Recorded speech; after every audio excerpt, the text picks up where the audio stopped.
My name is Juan Francisco, and I'm a psychic medium and tarot card reader. I've always been curious about the supernatural, the paranormal, and psychic abilities, and I'm here to share my stories and interview folks who want to share their own stories with us. Let's get to it. Theresa Reed, also known as the Tarot Lady, is an intuitive reader and author who has worked with tarot for over 30 years, combining tarot with astrology. In her own words, folks come to see Theresa for straight talk and tough love, without the woo-woo fluff. She's the author of the Tarot Coloring Book, The Cards You're Dealt, Twist Your Fate, Tarot for Troubled Times, Astrology for Real Life, and Tarot No Questions Asked, Mastering the Art of Intuitive Tarot Reading. Theresa believes that nothing is fated, that everything is fluid, and that the cards have the power to inspire courageous, life-affirming action, but only if you honor your emotional and intuitive reactions for what they really are, a quiet, guiding intelligence. We're chatting with Theresa Reed on Third Eyesight. Theresa, so excited to have you on Third Eyesight. Good to see you. It's so good to be here, Juan, and so good to meet you. Yes, no, I've been, for listeners who may not know, I've been following Theresa Reed, who is the Tarot Lady on Instagram for a long time, watching her fabulous Instagram lives, daily astrological readings, and tarot card pulls for zodiac signs. I'm obsessed with your lives. I'm not saying that just because we're recording. I'm obsessed with them. I'm always on them. So let's start with where you're based, if you'd like to share, and tell us about the work that you do. Sure, I am based in the lovely state of Wisconsin, and I love Wisconsin. I am a big stan for my city and my state, and I've lived here most of my adult life. And I am a professional tarot reader, astrologer, and the author of a ton of books. I used to be a yoga teacher, but COVID killed my yoga studio, so that is no longer part of my resume. Is there a certain type of yoga that you like to practice? So I did what, just traditional hatha yoga, but it was very untraditional. So my studio was very small. It wasn't a profitable thing at all. But the goal was to have 3 or 4 students at a time. And it was geared towards students who are not comfortable in a regular studio. Because a lot of people will not do yoga, which is so good for you, because maybe they don't want to be barefoot, or maybe they're not flexible, or they have a health issue. And so that was the concept behind the whole thing. And so I ended up having like the yoga of misfit yogis. And I would have people in there who were, maybe they were bigger sized bodies, or they were really stiff, or they had some really severe health issues. Or they were just like me, just kind of like, I'm not a conformist. And so I had students who were with me from the beginning for almost 20 years and just super loyal, but COVID came along and it became too dangerous. So that is one of the saddest failures in my life. I'm sorry to hear that. And I got into yoga 10 years ago, and I did it every once a week religiously. And then actually COVID, I stopped. I think just being at home, I had no job. My mind was focused on other things. And now I'm starting to get back into it because I swear that it improved my sleep. It improved. I mean, these are things that I think many yogis already know, but it improved Yeah. my sleep. It improved my posture and my back pain. It was incredible. So I practice Ashtanga yoga, yeah, we're gonna have to talk about some yoga sometime down the road. But tell us, how did your journey with tarot and astrology start? Well, I like to say for me, a lot of things in my life, quote unquote, happened by accident. But, there's not really an accident. There's always that little element of fate there.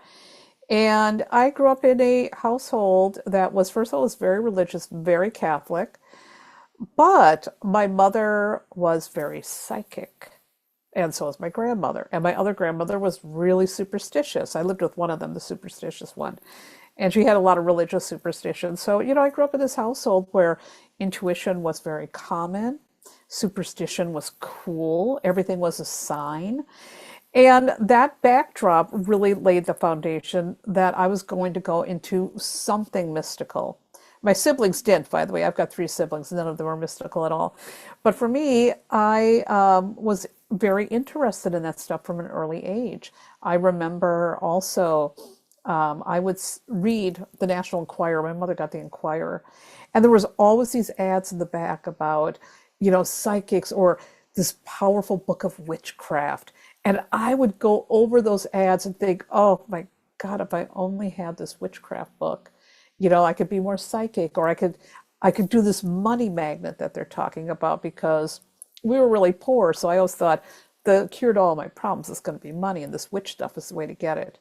And the funny thing is, I couldn't afford the book because we were poor, so I never got that witch book. But I had the very, very good fortune when I was in high school of connecting with a friend who was also kind of a misfit like me. I was weird. I've always been weird. And her mother was an astrologer. And her mother says, well, I want to do your chart. And I said, oh, sure, do it.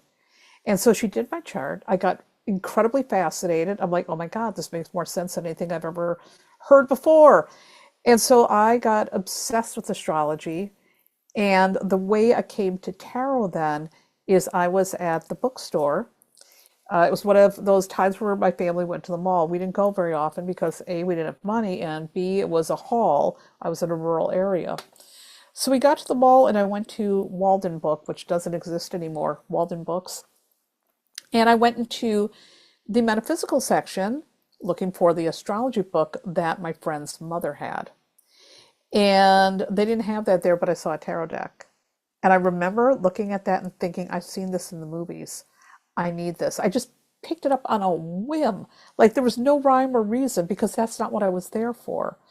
And there was only one deck available. It was the Marseilles deck, the hardest deck to learn from, of course. And I got home and I unwrapped that deck and read that little white book until I was blue in the face, and I just started practicing. And I fell in love with it. And a few months later, I was back in that bookstore and they had a Rider-Waite-Smith deck. And I grabbed that too. I'd saved up some allowance and I bought that damn deck, and I came home, and then the tarot really started to sing for me because I'm very visual. And that was it. I've had a tarot deck in my hands and astrology and ephemeris in my hands since I've been 15. And that is over 40 years of this. And I'm still obsessed. And the funny thing is, when my friend's mother passed away, she left her astrology books to me. So I got that book finally after she died. That's beautiful. That's a beautiful bow to the end of your answers to this question. And you mentioned something about um being in a very Catholic family, yet there was Yes. this interest in mysticism, I guess we can call it. And that's, as a former Catholic myself, that's I find that so commonplace among some Catholic families, not all. I mean, Catholicism, in my personal opinion, is a very mystical religion. Yes. I mean, wine into blood, hello. So I find that very interesting. I find that to be a very common experience, that Catholics tend to be Yes. a little more open to the idea of psychics and mediums.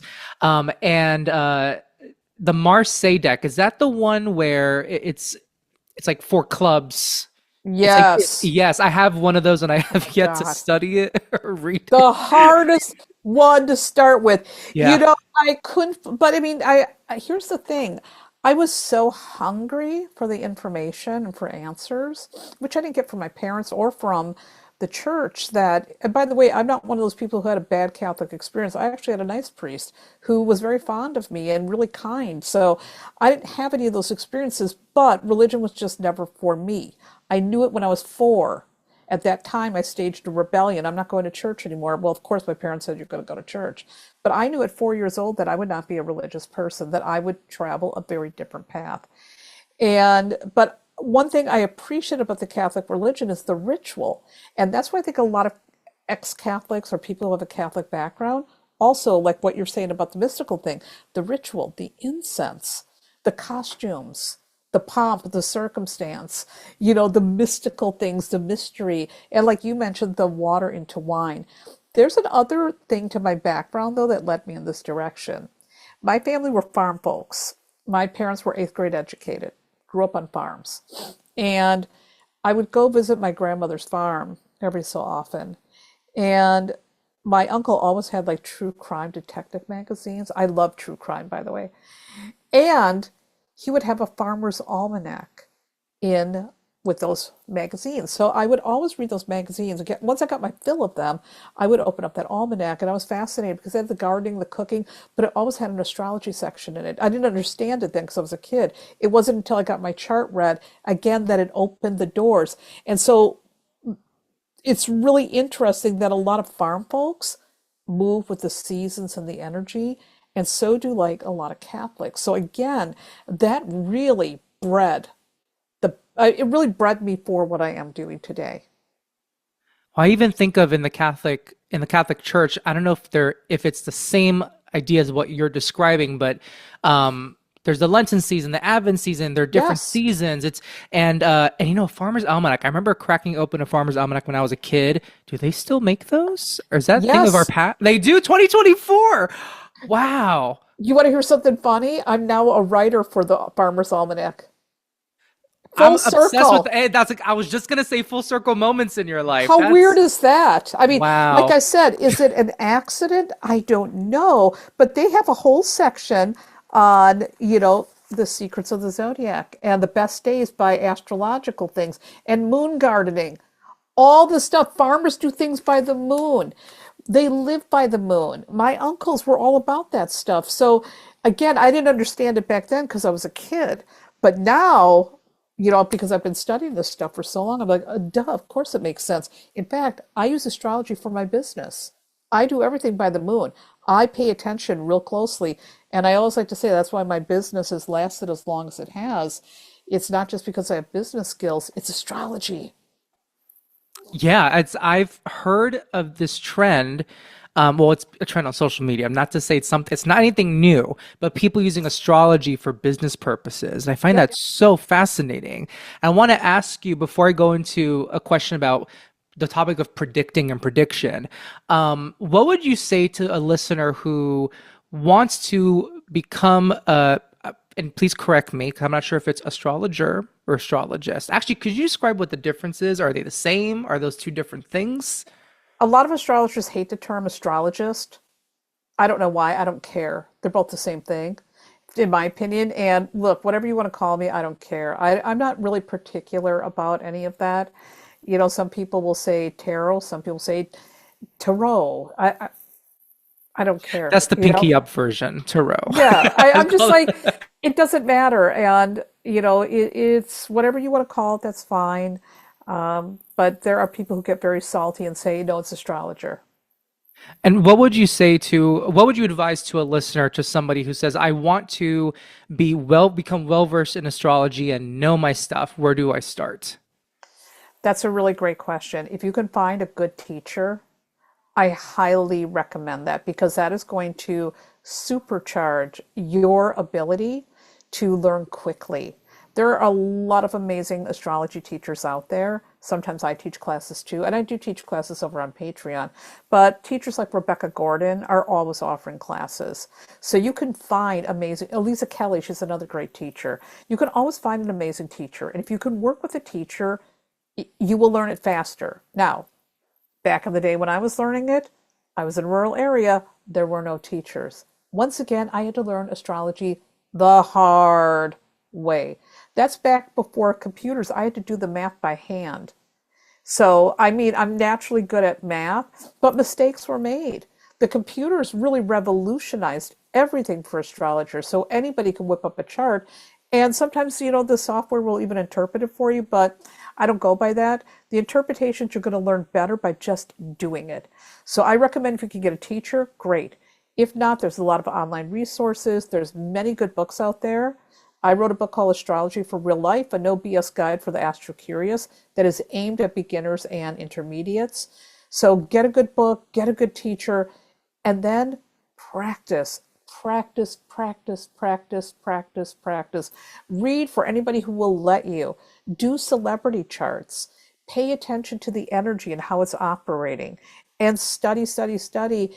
And I will also say astrology is a huge topic. You're never going to uncover it all. I've been doing astrology for over 40 years. I still learn new things. There's so many different thought forms, different approaches, and I respect all of them. I'm never out there saying, oh my God, this person's wrong. Or I'm like, well, wait a minute now. This person's seeing that. Let me think about this a minute. So I'm really open to that. And I also recommend too keeping a journal. And keeping a journal will allow you to, you know, write your notes, do your studies, your case studies. If you make a mistake, because every astrologer and tarot reader, you will make mistakes. That is nothing to be ashamed about. When you make a mistake, you get to go back. And I like to say, look at your math and how you came to your equation and see how you might have gotten it wrong and how you might interpret it differently. So, those are my tips for how to get started. And just be patient. It takes a long time to learn astrology, it's a big topic. I love all that. Thank you so much for sharing that. And what's interesting about practicing with celebrity charts, may I ask you, is the reason that is a good idea for learning is because you're looking at their chart and then seeing what, like, if some news comes out about them, you can match it up with how you Yes. read. Okay, that's brilliant. That's a great idea. The Wow. only thing I don't do is I don't like to do a lot of celebrity predictions out there in the public because I think that's kind of like revealing someone's private stuff that they may or may not want out there. And so I'm really careful about that. I know a lot of astrologers do that.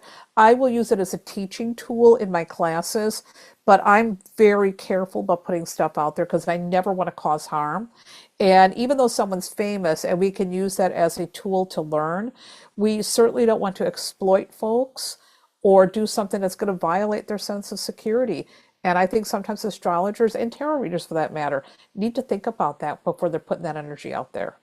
Absolutely, and I appreciate you saying that. As a psychic medium, I've been noticing more backlash, and rightfully so, against mediums who are saying, "I'm connecting with fill in the blank celebrity who just passed 3 days ago." I'm like, this is not okay. That is not okay. You know what? What if their family was listening and there was something sensitive about the way they passed away?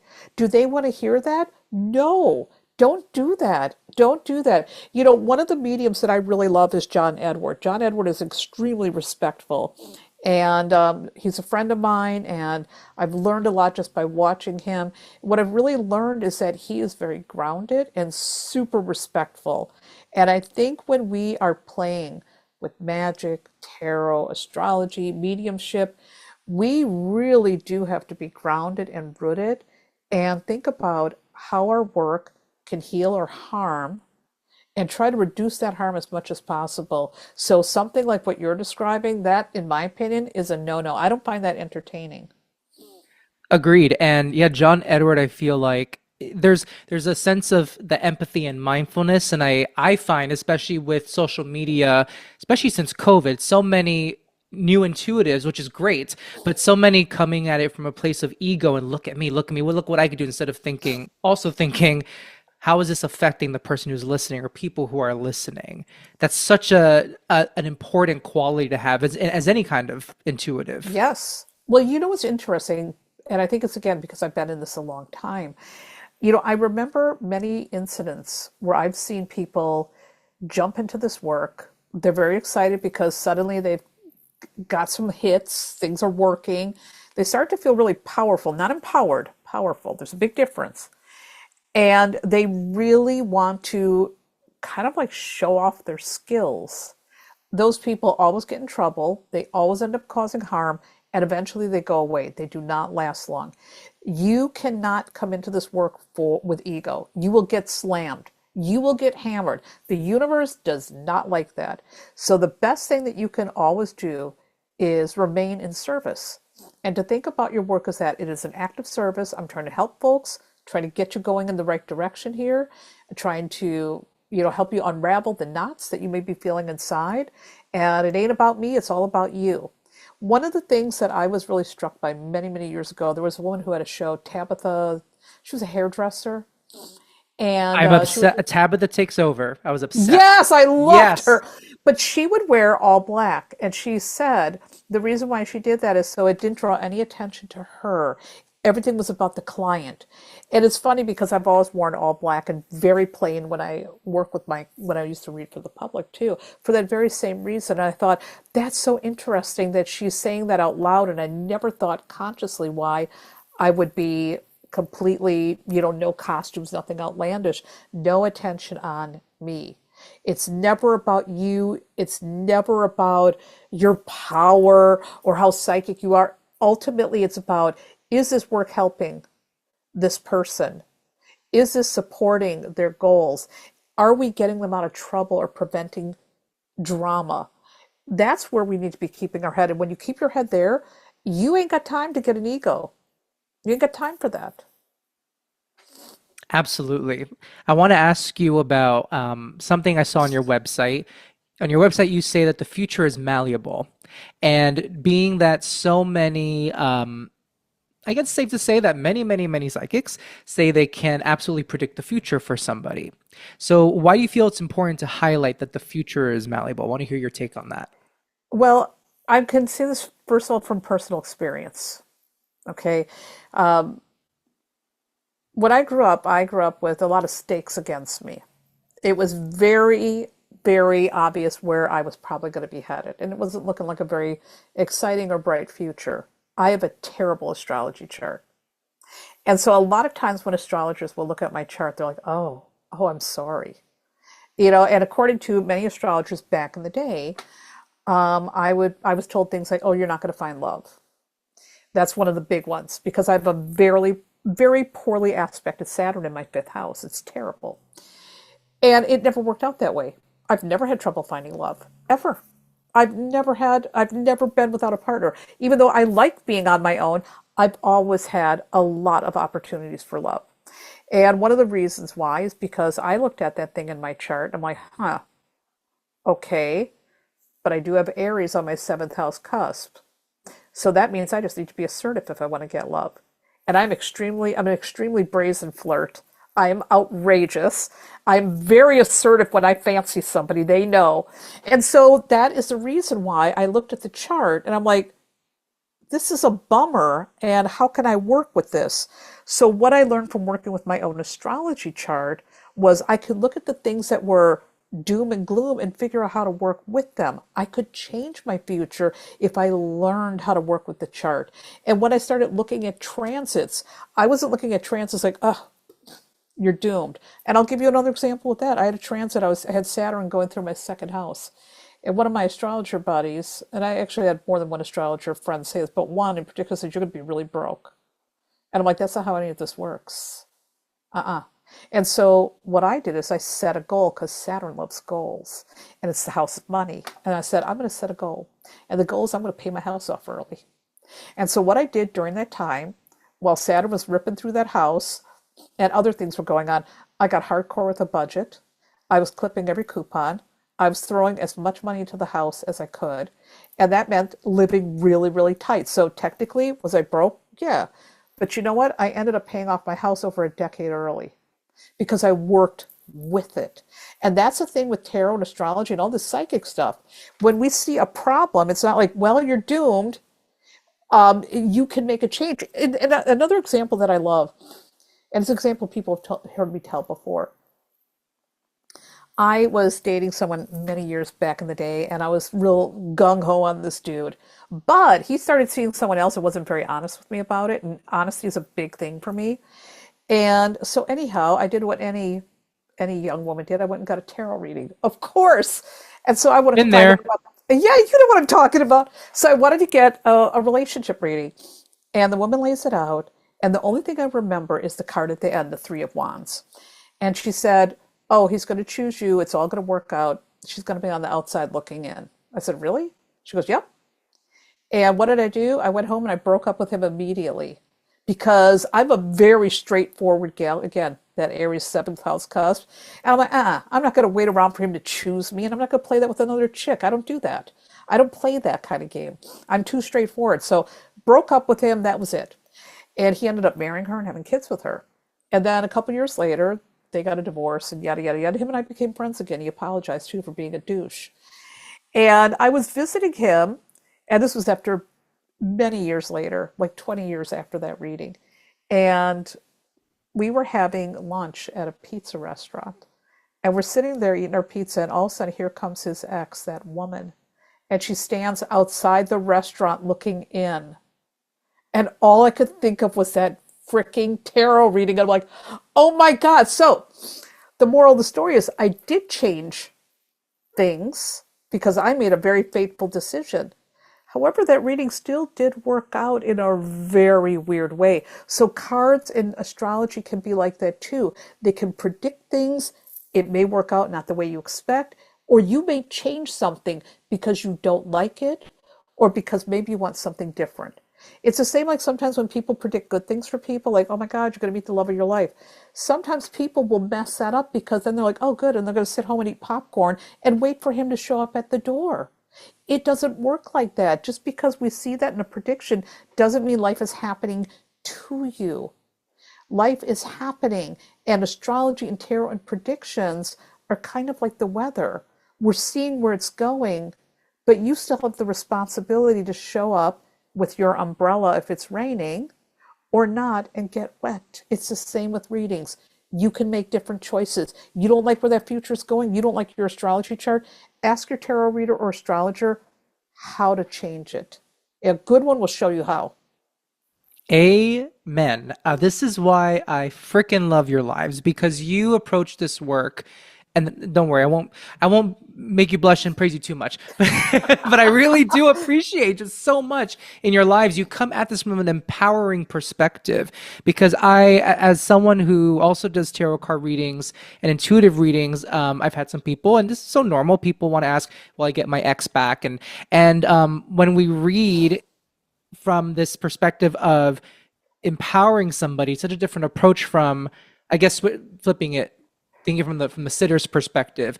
It's either they get those readings asking about like an ex or will he Mm-hmm. stay, coming from a place of sometimes entitlement or victimhood. And I find that Yes. either of those approaches from the client's perspective, it's so disempowering. And what I find so cool about you shared such cool stories, but the story about this ex and his ex, it's almost like it reminds me when I talk about signs with people from the other side and from our loved ones that sometimes we get a sign, but if we are receiving that sign and interpreting it from a place of fear and lack, it's a very different sign to us than if we're seeing it with a place of from a place of openness.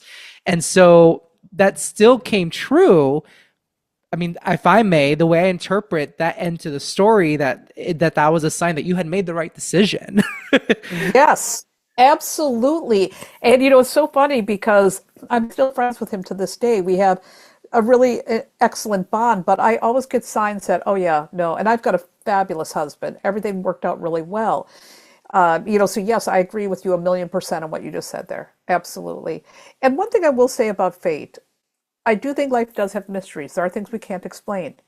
Like, how did you and I connect over the internet? Well, we were on the internet, but how did we still connect?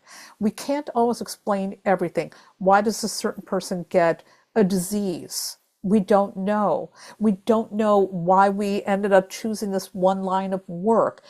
Sometimes we don't have the answers to those mysteries. And I think it's really important for readers to also acknowledge that we don't have all the answers. And some things are fated and some things are weird and sometimes life has other plans. But even so, with all that mystery and weirdness and other delicious things, we still have to decide how we're going to show up. We still have to decide Absolutely. that. A question about when you said that an astrologer who read your chart said things like you won't find love, you're going to be broke. Um, would you say, am I correct in saying that when someone looks at their chart and they see things that sound like that someone should read those more as tendencies and not like Yes. they are tendencies that you can work? I usually said like carry that umbrella even though it's going to rain. Yeah. Yeah. Like, for example, let's say that your chart showed there's a tendency to be an alcoholic. Okay. Let's just pretend. Does that mean then you go out and say, well, that's it, I'm doomed, I'm going to end up on Skid Row? No, that means, oh, okay, well, there's a tendency here, so therefore I'm going to be extra responsible with this habit because that's something I really don't want to do. If you're aware of tendencies, if you're aware of areas where there may be problems, now we can work on that, we can heal that, we can make better decisions. It's the same like with, this is going to sound completely bizarre, but maybe not. It's the same like with parenting. Kids do not come with a manual, but they come with an astrology chart. I have two children, and my two children are very different individuals. And I remember I had different ways that I dealt with them. And sometimes my mother would say to me, You treat those two very differently. I said, they're two different people. You have to treat them differently. What works for her is not going to work for him. She needed structure, guidelines, and occasionally a hug. He needed the room to breathe and had to talk everything out. And both my kids and I, we are so close. My son lives around the corner. My daughter lives 5 minutes away. We are incredibly close because their charts gave me information so I could see what they needed. So I didn't try to warp them into, some craven image of me, like mini me's. They got to be their own people. And that's again other beautiful things that you can learn with astrology and tarot. How can I make this relationship better? How can I show up for this person in a way that's going to honor them for who they are and find compromise? These are great tools. I don't know why more people don't look at it from that perspective. I think that especially on the internet, it's very easy to use fear to make a lot of money very fast. And I think that's fear is such an integral, it's very capitalistic and you need this, you lack this. And I think I notice a lot of psychics, and there are many, many good psychics and many ethical psychics, but some, get your ex back. Do book a reading with Oh, me. can I just say those people make a lot of money with false promises, and you'll see them all the time on social media. They'll pull a card, they'll be like, your ex is thinking about you. They wish they could be with you right now. And for people who are really lovelorn and maybe desperate and really hurting, what that does then is it creates this desperation, and that will lead to them blowing a lot of money with that person. Whereas, if they come to somebody who's like, okay, you want your ex back. Let's explore what it is about that relationship that you're still hooked into. What are you doing right now to heal from that? What other possibilities are you open up to? You know, when you approach that way, you're not going to be as popular, but you're going to actually heal that person. I had a reading many years ago that I did for this one woman, and she was in love with a guy who was a coworker. He was seeing someone else. And she got a reading from me, wanted to know, okay, is he going to dump her? We're going to be together. Typical. And the card said, I don't see that. And I said, you need to let this relationship go. There's somebody better waiting for you, and you're not even open to that because you're so hung up on this. I don't see him being with you. I see him being with her, something like that. And she wrote me the nastiest email. Like every other psychic said, blah, blah, blah. He's going to dump her soon. I'm going to be together. And I'm thinking, okay, well, they're probably right. I'm the only lone wolf here. And a couple months later, she actually wrote me back and she says, I'm writing back to apologize. He got engaged or something with the other girl. It didn't work out between me and him. And so I stopped seeing him. And a couple months later, I met someone I know, and now we're together. We're really happy. And I'll never get another reading from you because I'm afraid of what you'll say. Weird, Oof. hey? Yeah, it's I didn't tell her what she wanted to hear. right. Right. And sometimes I don't tell this to people, but I think, okay, if you don't like what I'm telling to you, there are many other psychics to see. We might Yes. say, go ahead. And the other thing is, too, sometimes you are going to get it wrong. And I've had readings over the years where we just do not mix. The person didn't like what I was saying or whatever.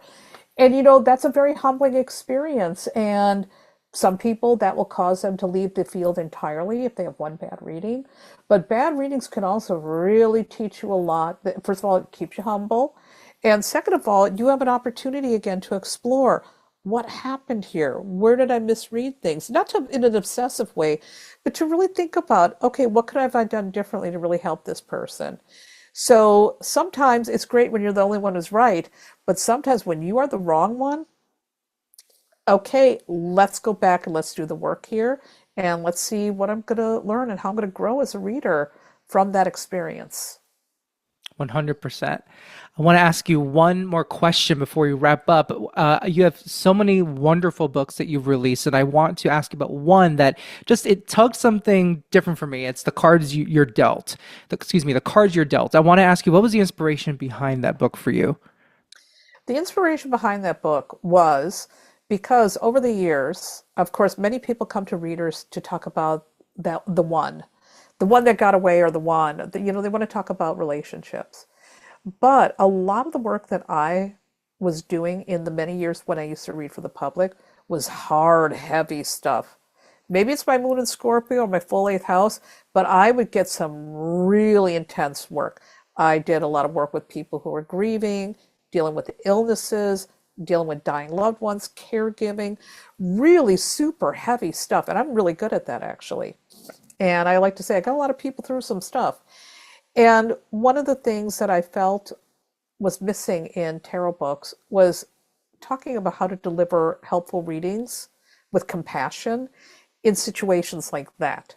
And I've also, one of the other reasons why I wanted to write that book was not just to give people a tool if they're going through the heavy stuff, a tarot tool, but to give professional advice to readers, because I've seen too many readers deliver very harmful readings when people are going through stuff. Or they'll say things like, well, everything happens for a reason. Oh my God, no! And so the reason behind the book is let me give people a tool to help them work through the hard things. Tarot's wonderful for that. And let me help the professionals deliver better readings for complicated topics. We need that. There is the one thing that's really missing for tarot training, besides business training. Oh my God, so many people need to learn how to run a business, but nobody wants to hear it. But tarot readers and astrologers need to learn how to deliver the information. And I just don't see enough training for that. I mean, it's scant. And so therefore we have people out there running their mouths and saying things that really, again, cause harm. And I really want to harm none. It's the same experience in mediumship. There are a lot of psychic mediums who say things about the deceased or the transitioned who they just say it in ways that whether it's the way they describe the way the person died, they get very graphic, or and you're not even they're not even checking in with the person like, can I go into that detail? Can I go into how they die? They just and again, it comes from a place I think of, look what I can do. And Yes. I'm just going to focus on what I want to say. And I do believe that spirit and spirit guides, because I mean, the way I work with cards is I call in the person's spirit guides and my spirit guides. And there's something that needs to be said, but I'm remembering this is a human being. I need to say it in a way that's tactful. And so I appreciate you saying that and you writing this book because people, yes, go to psychics about exes, which can be just as very traumatic as well. Yes. But Very traumatic. they also go to psychics for they lost a job, they lost a home, and the passing of a loved one, as you said. So yes, I think there's a desperate need for training for all kinds of intuitives, all kinds of healers. Yes, because ultimately, again, this work can be amazing. We have the ability to impact lives, but remember, we do impact lives. So you really need to bring mindfulness into it. You're not always going to get it right. Sometimes you're going to give a bum prediction. It's not going to work out. Sometimes you're going to give advice the person doesn't like. Sometimes you're just not thinking before you say something and you're not filtering it, and it comes out in a way that might, again, create a lot of hurt. So the more training we get around that, the less likely that will be the case. Yeah, and I'm just thinking now that I feel like we have the responsibility, and also I feel that psychics and intuitives are held to a standard like we're supposed to be God. And Oh it's my like, even gosh. doctors make mistakes, people. Now, doctors, that's someone's life in their hands usually, but it's I think there's so much integrity in acknowledging, yeah, we can get it wrong, and that's okay. Like as you said It's earlier. it's so funny though, sometimes when you get it wrong, people really get messed up with you. I had a woman once that got really angry, left mean reviews, like was kind of being harassing, and I'm like, we didn't connect over some things. This is not the end of the world. It wasn't even a life or death thing. It was, just regular life stuff. But people get like that. They place a lot of expectations. And so we also have to make sure before we work with someone that we let them know, I'm not God. I'm not always going to get it right. We may or may not connect. Hopefully, this is going to work out and it's going to be helpful for you in some way. And we've got to keep our humility about us. And also, we have to not take it personally if somebody doesn't like your work. Because chances are, if you're reading a lot of people, you're going to have somebody in there, they're skeptical or they just don't like the work, they don't believe in it, they don't like you, they don't like what you predicted or it didn't come true. And you know what? It sucks when that happens. But like any work, you've got to really not take any of that personally and still remember why you're here. You're here to help. And hopefully the next person will be helped.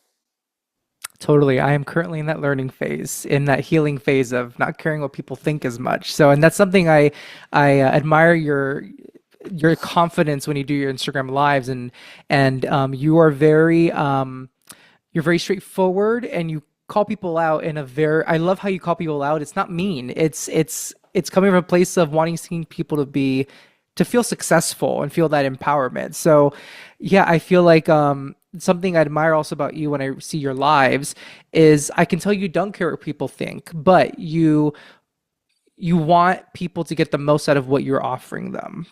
And yeah, I just The appreciate whole that thing so is, much. yeah, that I want them to like the work. Whether they like me or not is irrelevant. That's just not everyone. I'm not everyone's cup of tea, and I'm okay with that. And part of that also is me being a lot older. I'm going to retire in just a few years. I'm turning 60, and something does change when you're older. In my early years as a young tarot reader astrologer, I would feel pretty upset when people were skeptical or mean. Now it's like, you know what? I'm not here to convert everybody. I'm just here to help. And if they don't like it, it's okay. It's okay if they don't like me too. I don't like football, therefore I just don't watch it. It's okay. It's all good. It's all groovy. As you said, Let it focusing go. on the service. Yep. Yep. How can folks learn more about you? And I want to hear about your Patreon and your lives, how they can Yes. find those too. So, of course, the way to learn the most about me, the easiest is to visit my website, thetarotlady.com.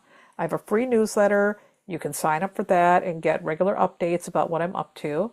I am on social media. I am most active on Instagram and now Blue Sky, no longer on Twitter. And they can find me on Threads too. I mean, those are places where they can interact with me. And I do live Instagram predictions on Mondays and Fridays.